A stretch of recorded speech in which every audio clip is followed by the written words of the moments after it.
Hello friends, welcome to needs family. வீட்டில் 3 பொருள் இருந்தால் போதும், டக்குன்னு சூப்பரான சுவையான இந்த சட்னி செஞ்சு முடிச்சிடலாம். செய்வது ரொம்பவே சுலபமாக செஞ்சு முடிச்சிடலாம். 1 மினிட் போதும் இந்த சட்னி செய்வதுக்கு. வீட்டுக்கு திடீர்னு கெஸ்ட் வந்துட்டாலோ, இல்லை பூண்டு தீந்து போனாலோ, இல்லை குழந்தைகள் தக்காளி சட்னி தான் வேணும்னு அடம் பிடிச்சாலோ இந்த சட்னியை சுலபமாக செஞ்சு கொடுத்துருங்க. ஓகே ஃப்ரெண்ட்ஸ், வாங்க வீடியோக்குள்ளே போகலாம். இப்போ ஒரு வாணலியில் 1 டேபிள் ஸ்பூன் ஆயில் விட்டுருக்கிறேன். ஆயில் விட்டுட்டு ஒரு 4 வரமிளகாய் போட்டு நம்ம கிளறி விட்டுடலாம். இது கூடவே 4 மீடியம் சைஸ் தக்காளியை நான் கட் பண்ணி வச்சுருக்கிறேன்.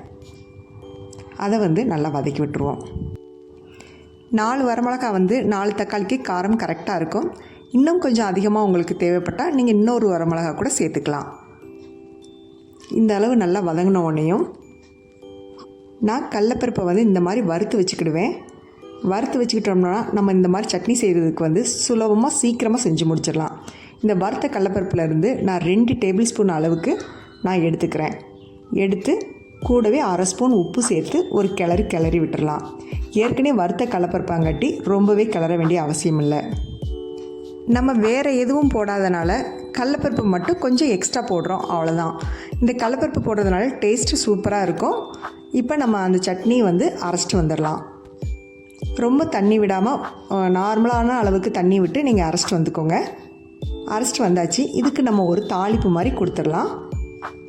இதுக்கு கடுகு, கருவேப்பிலை, பெருங்காயத்தூள் போட்டு நான் தாளித்து கொட்டிடுவேன். அவ்வளோதான், நமக்கு சூப்பரான சுவையான சட்னி ரெடி ஆயிடுச்சு. இந்த பூண்டு போடாத தக்காளி சட்னியை நீங்களும் வீட்டில் செஞ்சு பாருங்கள். ஓகே ஃப்ரெண்ட்ஸ், இந்த வீடியோ பிடிச்சிருந்தால் லைக் பண்ணுங்கள், ஷேர் பண்ணுங்கள், சப்ஸ்கிரைப் பண்ணுங்கள். அடுத்த வீடியோவில் சந்திக்கிறேன். அது வரைக்கும் பாய்.